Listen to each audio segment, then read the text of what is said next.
প্রস্তুত? 3.14159236533506484141414141414141414141414141414141414141414141414141414141414141414141414141414141414141414141414141414141414141414141414141414141414141 একদম এর চেয়ে বেশি পারি না। এতক্ষণ হর হর করে যেটা বলছিলাম সেটা আসলে পাই এর মান। যাই হোক, আমি আসলে কোনোদিনও এটা বলে শেষ করতে পারতাম না, কারণ আজ থেকে বহু বছর আগে 1761 সালে ল্যাম্বার্ট প্রমাণ করে গেছেন পাই হচ্ছে একটা অমূল্য সংখ্যা, যেটা কোনোদিন শেষ হবে না। এবং শেষ হবে না শুধু তাই না, এই যে 1/11 যেরকম 090909 এমন করে 0909 বারবার আসে, এমন করে বারবার কোনো কিছু পায়ের ভিতরে আসবে না। এবং শুধু তাই না, কোন নির্দিষ্ট প্যাটার্নও পাওয়া যাবে না 1 2 3 4 5 6 এরকম পরপর কিছু আছে, এই ধরনের কোনো কিছু পায়ের ভিতরে কখনো পাওয়া যাবে না। এটা হচ্ছে একটা অমূল্য সংখ্যা। আমি খুব বেশি ঘর আসলে পারি না, আমি মুখস্থ বলতে পারতাম 328 ঘর পর্যন্ত। আমাদের 1 বছরের জুনিয়র মাহফুজ সিদ্দিকী হিমালয় ও 2338 ঘর পর্যন্ত জানে। মুনিম বলতে পেরেছিল 1010 ঘর পর্যন্ত। ওদের কাছে আমি একেবারেই নস্যি। ওরা আবার সারা পৃথিবীর যদি রেকর্ডের কথা চিন্তা করা হয় তার কাছে নস্যি। সারা পৃথিবীর রেকর্ড এখন গিনেস বুক অনুসারে লু চাও এর হাতে। লু চাও বলতে পেরেছিল 67,890 ঘর। এটা বলতে সময় লেগেছিল 24 ঘন্টা 4 মিনিট। যাই হোক, আরেকজন আছেন জাপানের আকিরা হারাগুচি, উনি নাকি 1 লক্ষ ঘর পর্যন্ত বলতে পারেন। তো গিনেস বুক এখনো তাকে জাজ করতে পারে নাই। তো যাই হোক, এই যে পাই, এই পাই জিনিসটা কি সেটা আগে বলি, তারপরে পায়ের বিভিন্ন কথা আমি বলতে চাই। পাই নিয়ে কেন এত মাতামাতি, কেন পাই এত সুন্দর, এই ব্যাপারটা আমি একটু ব্যাখ্যা করতে চাই। পাই এটা বুঝতে গেলে আসলে একটা বৃত্তকে নিয়ে চিন্তা করতে হবে। বৃত্তের পরিধিকে যদি ব্যাস দিয়ে ভাগ করা হয় সেটা হচ্ছে পাই। আমরা জানি একটা বৃত্তের একটা বিন্দু থেকে যদি আমরা যাত্রা শুরু করি, পুরো বৃত্তটা ঘুরে যদি আবার ওই বিন্দুতে ফিরে আসি, যতটুকু দূরত্ব আমরা অতিক্রম করবো এটা হচ্ছে বৃত্তের পরিধি। আর ওই বিন্দুটা থেকে যদি মাঝখান দিয়ে সোজাসুজি অন্য পাশের বিন্দুটাতে আমি পৌঁছাই, সোজা চলে গেলে যে সরলরেখাটা পাওয়া যাবে, এই রেখাংশটুকুর যে দৈর্ঘ্যটুকু, এটা হচ্ছে বৃত্তের ব্যাস। তো আগেকার মানুষ খেয়াল করেছিল যে বৃত্ত যত বড় সাইজেরই হোক না কেন, যত বড় আকারের বৃত্ত হোক না কেন, এই পরিধিকে যদি ব্যাস দিয়ে ভাগ করা যায় সেটা সবসময় একই রকম মান হয়। ব্যাসের তুলনায় পরিধি সবসময় 3 গুণের একটু বেশি হয়, সবসময় যে কোনো বৃত্তের জন্য এটা সত্যি। তো আমি বলছি 3 গুণের একটু বেশি। তো সেটা কতটুকু বেশি এটা নিয়ে প্রাচীন মানুষ সবসময় ভেবেছে। তো প্রথম যে নিদর্শনটা পাওয়া যায় সেটা হচ্ছে মিশরের রাইন্ড প্যাপিরাসে, আজ থেকে প্রায় 4000 বছর আগেকার কথা, সেই 1900 খ্রিস্টপূর্বাব্দে। তো ওরা বলেছিল যে এটার মান হয় মোটামুটি 3.125 এরকম জাতীয় একটা মান তারা বলেছিল। তো সেই মানটা আসলে পুরোপুরি ঠিক না, আমরা জানি এটা এখন মান হচ্ছে 3.14। তো এই ফাঁকে বলে রাখি 3.14 314 এটা যদি আমেরিকান সিস্টেমে তারিখ গণনা করা যায় তাহলে এটা হচ্ছে মার্চের 14 তারিখ, 14ই মার্চ। সেই অনুসারে 14ই মার্চ হচ্ছে বিশ্ব পাই দিবস। পাই দিবসের শুভেচ্ছা সবাইকে। তো এই যে পাই, তো তারপরেও আসলে পাই নিয়ে মানুষ চিন্তা করতে থাকলো। পাই নিয়ে যখন মিশরের মানুষজন ভেবেছিল, সেই সময়কার কথা বলছি, ওই সেই 1900 খ্রিস্টপূর্বাব্দের কথা, সেই সময় তারা কিন্তু এক্স্যাক্টলি ম্যাথমেটিক্যালি এটাকে ডিরাইভ করতে পারেনি। আসলে তারা যেভাবে করেছিল, হয়তো তারা গুণে গুণে বের করার চেষ্টা করেছিল। প্রথম গাণিতিক ভাবে যিনি বিশ্লেষণ করে বের করার চেষ্টা করেছিলেন তিনি হচ্ছেন মহান আর্কিমিডিস। সেই আর্কিমিডিস ওই যে ইউরেকা বলে দৌড় দিয়েছিলেন, কি অবস্থায় দৌড় দিয়েছিলেন সেটা না বলি, যাই হোক। তো সেই আর্কিমিডিস তিনি যে পদ্ধতি ব্যবহার করেছিলেন সেটা একটা অসাধারণ পদ্ধতি ছিল। আমি নিশ্চয়ই কোনো একটা পর্বে ওই ব্যাপারটা ব্যাখ্যা করবো, এই পর্বে না। তো আর্কিমিডিস বের করতে পেরেছিলেন যে এই পাই জিনিসটার মান হবে মোটামুটি 221/71 থেকে 22/7, এই দুটো জিনিসের মাঝামাঝি। তিনি এটা বের করেছিলেন আসলে একটা সম 96 ভুজ নিয়ে। আমরা ত্রিভুজ জানি, চতুর্ভুজ জানি, এমন করে একটা সম 96 ভুজ নিয়ে গবেষণা করে তিনি এই জিনিসটা বের করেছিলেন। এবং আর্কিমিডিসের এই কাজটা খুবই দারুণ একটা কাজ ছিল। তো আর্কিমিডিসের পরবর্তীতে মানুষ যখন পায়ের মান বের করার চিন্তা করলো, তারা এরপরে বের করার চেষ্টা করেছে ধারার সাহায্যে। তো ধারা নিয়ে বলতে গেলে প্রথম যার কথা বলা উচিত তিনি হচ্ছেন আমাদের এই উপমহাদেশের মাধব। মাধব একটা ধারা তৈরি করলেন, পায়ের মানটা হচ্ছে এরকম 4 গুণ 1 minus 1/3 plus 1/5 minus 1/7 plus 1/9 minus 1/11, একবার প্লাস একবার মাইনাস, আর ওই নিচে বিজোড় সংখ্যাগুলো এরকম থাকবে। তো যদিও তিনি এটা আবিষ্কার করেছিলেন, কিন্তু এই জিনিসটা পরবর্তীতে আবার আবিষ্কার করেন গ্রেগলি এবং লিবনিজ, এবং তাদের নাম অনুসারে এই সিরিজটাকে সারা পৃথিবীর মানুষ গ্রেগলি লিবনিজ সিরিজটাই বলে। কিন্তু তাদের আবিষ্কারের প্রায় 300 বছর আগে যদিও মাধব আবিষ্কার করেছিল, মাধবের নামটা আসলে প্রায় হারিয়ে গেছে বললেই চলে। তো যাই হোক, মাধব তার ধারা ব্যবহার করে প্রায় 11 ঘর পর্যন্ত পায়ের মান নিখুঁত পর্যন্ত বের করে ফেলতে পেরেছিলেন। কিন্তু সমস্যা হচ্ছে যে মাধব যে সিরিজটা দিয়েছিলেন এই সিরিজটা খুব কাজের একটা সিরিজ না, কারণ হচ্ছে এই সিরিজটা খুব আস্তে আস্তে আস্তে আস্তে মান দেয়।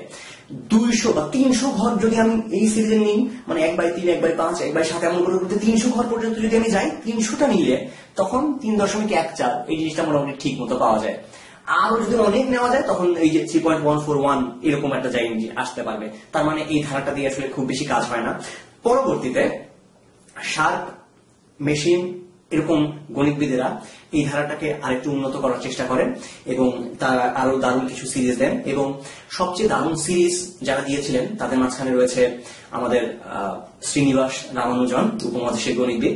রামানুজনের যে ধারাটা ছিল সেটা খুবই চমৎকার একটা ধারা ছিল।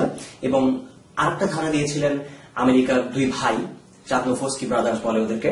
তো তারা যে ধারাটা দিয়েছিলেন সেটা দিয়েও অনেক বেশি মান বের করা যায়। তো এই যে ধারা দিয়ে না হয় মান বের করা যায়, কিন্তু চিন্তা করুন ক্যালকুলেটরের তো তখনও আবিষ্কার হয়নি। ক্যালকুলেটর যদি আবিষ্কৃত না হয় তখন কম্পিউটারের তো প্রশ্নই ওঠে না। তাহলে ওই ধারাগুলো, ওই কঠিন কঠিন যোগগুলো মানুষ কিভাবে করবে? দিনের পর দিন এরকম বসে বসে যোগ করবে? এটা আসলে খুবই খুবই কষ্টকর একটা ব্যাপার ছিল। তারপরেও মানুষ কিন্তু বের করার চেষ্টা করেছে এবং খুবই দারুণভাবে বের করার চেষ্টা করেছে। কার্ল ফ্রেডরিক গাউসের কথা আমি আগের পর্বে বলেছি। গাউস একজন অসাধারণ গণিতবিদ। তিনি যেটা করলেন, তিনি একটা জীবন্ত কম্পিউটার ব্যবহার করলেন। সেই সময় একজন মানুষ ছিল জাকারিয়াস ডেইস নামে। তো ডেইসের কোনো ম্যাথমেটিক্যাল মানে কোনো প্রতিভা ছিল না, তার কোনো গাণিতিক প্রতিভা ছিল না, কিন্তু তিনি যেটা করতে পারতেন মনে মনে যোগ বিয়োগ গুণ ভাগ সবকিছু এমনি করে ফেলতে পারতেন। তো তাকে ব্যবহার করে গাউস পায়ের মান প্রায় 200 ঘর পর্যন্ত বের করে ফেলতে পেরেছিলেন। আসলে ডেইসি মনে মনে এটা হিসাব করেছিলেন। চিন্তা করুন যে তাকে আসলে একটা কম্পিউটারের মধ্যে করে চিন্তা করা যায়, তাকে প্রোগ্রাম করে দেওয়া হয়েছে। গাউস তাকে বলে দিয়েছে, দেখ তোকে ফর্মুলা দিয়ে দিলাম, তুই এখন মনে মনে ক্যালকুলেশন কর। সে হিসাব করে বলে দিল পায়ের মান প্রায় 200 ঘর পর্যন্ত নিখুঁত ভাবে বলে দিয়েছিল। এরপরে আরেকজনের কথা আসলে পায়ের মানের বলতে গেলে তার নাম এসেই যাবে। তিনি হচ্ছেন উইলিয়াম শ্যাঙ্কস। তিনি তার জীবনের 15টা বছর খালি পায়ের মান বের করার পেছনে ব্যয় করে ফেলেছেন। 15 বছর ধরে তিনি পায়ের মান বের করলেন। কত ঘর? 707 ঘর বের করলেন। কিন্তু পরবর্তীতে দেখা গেল 527 পরে বাকি ঘরগুলো ভুল ছিল। তো এই ভুলটা ধরা পড়াটার ইতিহাসটাও খুব মজার। আমরা অনেকেই বোধহয় ডি মর্গ্যানস ল এটার নাম শুনেছি। ডি মর্গ্যান, এটা হচ্ছে সেট থিওরিতে তার একটা সূত্র আছে। তো এই ডি মর্গ্যান সাহেব ওই সময় মানুষ, ডি মর্গ্যান দেখলেন যে 500 ঘরের পর থেকে ওই পায়ের মানের ভিতরে 7 একটু বেশি বেশি আছে। এটা সন্দেহজনক, কারণ হচ্ছে পাই একটা র্যান্ডম নাম্বার, মানে হচ্ছে পায়ের পরে যে জিনিসগুলো আসে 1 4 1 5 9 2 6, এটা কোনটার পরে কোনটা আসবে এটা কোনোভাবেই বোঝার কথা না। কোনোদিনও কোনো অঙ্ক বেশিবার আসবে না। মানে কিরকম? ধরা যাক আমি যদি 10 কোটি ঘর নিয়ে চিন্তা করি, তার মধ্যে কখনোই আমি দেখবো না যে 7 এসেছে 5 কোটি বার, এরকম কখনো আসবে না। প্রত্যেকটাই 0 1 2 3 4 5 6 7 8 9 প্রত্যেকটা ডিজিট মোটামুটি 1 কোটি বার করে করে আসবে। 10 কোটি বার নিলে এই 10টা জিনিস মোটামুটি 1 কোটি বার। আমি বলছি না যে এক্স্যাক্টলি 1 কোটি, সেরকম না, তবে 1 কোটির কাছাকাছি হবে। কেউ যদি দেখা যায় যে মাত্র 2 লক্ষ বার এসেছে, তখন বুঝতে হবে যে এটা আসলে র্যান্ডম না। র্যান্ডম হলে এই শর্তটা তাকে মেনে চলতেই হবে যে সবগুলোই মোটামুটি সমানভাবে প্রায় আসবে। তো এটা নিয়ে সন্দেহ হয়েছিল ডি মর্গ্যানের। ডি মর্গ্যান দেখলেন ছাতের পরিমাণটা কেন জানি বেশি বেশি লাগছে, কিন্তু তারপরেও তিনি জাস্ট সন্দেহই পোষণ করেছিলেন। তিনি তখন প্রমাণ করতে পারেননি, কারণ তখনও তারপরে আর কে বের করবে। তো তারপরে প্রায় 71 বছর পরে উনি ওই যে শ্যাঙ্কস বের করেছিলেন 1873 সালে, তার প্রায় 71 বছর পরে 1944 সালে, তখন গিয়ে শেষ পর্যন্ত দেখা গেল যে হ্যাঁ আসলে 527 ঘরের পর থেকে বাকি ডিজিট গুলা ভুল ছিল। আহারে বেচারার জীবনের 15। তো পায়ের মান বের করার সবচেয়ে অদ্ভুত যে পদ্ধতিটা, সেটা বলা যায় বুফনের নিডলকে, বুফনের সুই। এটা তৈরি করেছিলেন একজন ফ্রেঞ্চ গণিতবিদ, ওনার নাম ছিল কয়েন্টে দে বুফন। তো এই যে বুফন, তো ওনার আইডিয়াটা ছিল এরকম যে এরকম একটা রুল টানা খাতা নিতে হবে। সেই খাতার মধ্যে ছোট ছোট ছোট ছোট কাঠির টুকরা, এই যে রুল দুটার মাঝখানে অনেকগুলো রুল টানা আছে, তার 2টা দাগের মাঝখানে যে দূরত্বটুকু, এইটুকু হচ্ছে ছোট আকারে কিছু কাঠি তিনি এখানে ছিটিয়ে দিলেন। সেই কাঠিগুলোর মধ্যে সবগুলো যে দাগকে টাচ করবে তা তো না, কিছু কিছু হয়তো এই দাগগুলোকে স্পর্শ করবে, দাগগুলোর উপর দিয়ে যাবে, আবার কিছু কিছু কাঠি হয়তো মাঝখানে পড়বে। কতগুলো কাঠি দাগকে স্পর্শ করেছে আর কতগুলো দাগকে করেনি, এইটা দেখে পায়ের মান আইডিয়া করে ফেলা যায়। ফর্মুলাটা হচ্ছে এরকম যে twice ln/th 2ln/th, যেখানে l হচ্ছে কাঠির দৈর্ঘ্য, নিচে t হচ্ছে 2টা দাগের মধ্যবর্তী দূরত্ব, লম্ব দূরত্বটুকু, আর এন হচ্ছে কতগুলো আমি কাঠি ফেলেছি, আর এইচ হচ্ছে তার মধ্যে কতগুলো কাঠি দাগকে স্পর্শ করেছে। এটা দিয়ে পায়ের মান মোটামুটি ভালো মতোই বের করে ফেলা যায়। এবং সমস্যা হচ্ছে যে এই পদ্ধতিগুলো আসলে সম্ভাব্যতা ভিত্তিক পদ্ধতি, এবং এই পদ্ধতিগুলো ভালো কাজ করবে যত বেশি নেওয়া যাবে তত বেশি নিখুঁত ভাবে আসলে পায়ের মান পাওয়া যাবে। মানে হচ্ছে যত বেশি কাঠি আপনি নেবেন তত নিখুঁত ভাবে পায়ের মানটা পাওয়া যাবে। খুবই অদ্ভুত একটা পদ্ধতি। তো এরকম একটা পদ্ধতি আমাদের দেশেও আমার খুব কাছের একজন বন্ধু সৌমিত্র চক্রবর্তী, ডাক্তার সৌমিত্র চক্রবর্তী, ও বের করেছে। ওর নাম অনুসারে আমরা এটাকে সৌমিত্রের স্বাক্ষর বলি। আমরা অনেক জায়গায় গিয়ে গিয়ে পরীক্ষাটা করেছি। এটা খুব মজার একটা পরীক্ষা। ওর আইডিয়া হচ্ছে এরকম যে একটা বর্গক্ষেত্র আমরা নেব, বর্গক্ষেত্র আকৃতির একটা কাগজ, বড় একটা কাগজ আমরা নিয়ে যেতাম, স্কুলে নিয়ে যেতাম, গিয়ে বলা হতো স্টুডেন্টদেরকে যে তোমরা এখানে স্বাক্ষর করো, যেখানে খুশি স্বাক্ষর করো। তো ওরা ইচ্ছা মতো পুরো বর্গক্ষেত্রের মধ্যে বিভিন্ন জায়গায় জায়গায় নিজেদের নাম স্বাক্ষর করতো। তারপরে যেটা দেখা হতো যে ওই বর্গক্ষেত্রটার ভেতরে সমানভাবে এঁটে যায়, একদম ঠিক এঁটে যায় এমন একটা বৃত্ত আমরা আঁকতাম। বৃত্ত আঁকলে বৃত্তের ভেতরে কতগুলো স্বাক্ষর পড়েছে আর মোট পুরো বর্গক্ষেত্রে কতগুলো স্বাক্ষর আছে, এই দুটোর অনুপাত থেকে পায়ের মান বের করে ফেলা যায়। আইডিয়াটা তেমন খুব বেশি কঠিন কিছু না। আইডিয়াটা এরকম যে বৃত্তের মধ্যে যতগুলো স্বাক্ষর আছে বাই বর্গের মধ্যে যতগুলো স্বাক্ষর আছে সেটা সমান সমান বৃত্তের ক্ষেত্রফল বাই বর্গের ক্ষেত্রফল। এখন আমরা যদি বৃত্তের ব্যাসার্ধকে আর ধরি তাহলে বৃত্তের ক্ষেত্রফল হচ্ছে পাই আর স্কোয়ার, এবং সেক্ষেত্রে পুরো বর্গক্ষেত্রের এক বাহু হবে 2r, ফলে বর্গক্ষেত্রের ক্ষেত্রফল হবে 4r স্কোয়ার। তাহলে বৃত্তের ক্ষেত্রফল বাই বর্গের ক্ষেত্রফল এটা হবে পাই আর স্কোয়ার বাই 4r স্কোয়ার, তার মানে পাই বাই 4 থাকবে সেখানে। এবং পাই বাই 4 যদি থাকে, পাই বাই 4 সমান হচ্ছে এখানে যতগুলো স্বাক্ষর আছে, মানে বৃত্তের ভেতরে যতগুলো স্বাক্ষর আছে বাই মোট পুরো বর্গক্ষেত্রে কতগুলো স্বাক্ষর আছে, অর্থাৎ পাই সমান সমান এটা গুণ 4। তাহলে এখান থেকে একটা আইডিয়া করে ফেলা যায় যে পায়ের মান কত হতে পারে। এবং সবচেয়ে মজার ব্যাপার হচ্ছে আমি প্রত্যেকবারই আশ্চর্য হতাম যে কখনোই মানটা আপনাকে 1, 2 এরকম কিছু দেবে না, 3-এর কাছাকাছি দেবে। যদি 50 জন মানুষ হয় সেক্ষেত্রে মানটা 3-এর মোটামুটি কাছেই পাওয়া যায়, 3.2, 3.5 এরকম পাওয়া যায়। কিন্তু যদি আমরা 1 কোটি মানুষ নিয়ে চিন্তা করতে পারতাম তাহলে হয়তো নিখুঁত ভাবে পায়ের মানটা প্রথম বেশ কয়েক ঘর পর্যন্ত পাওয়া যেত। এটা আসলে খুবই চমৎকার একটা আইডিয়া। পাই নিয়ে আমরা অনেক কথা বলেছি। পাই নিয়ে সবচেয়ে অদ্ভুত ঘটনা যেখানে ঘটেছিল সেটা হচ্ছে আমেরিকার ইন্ডিয়ানা রাজ্যে।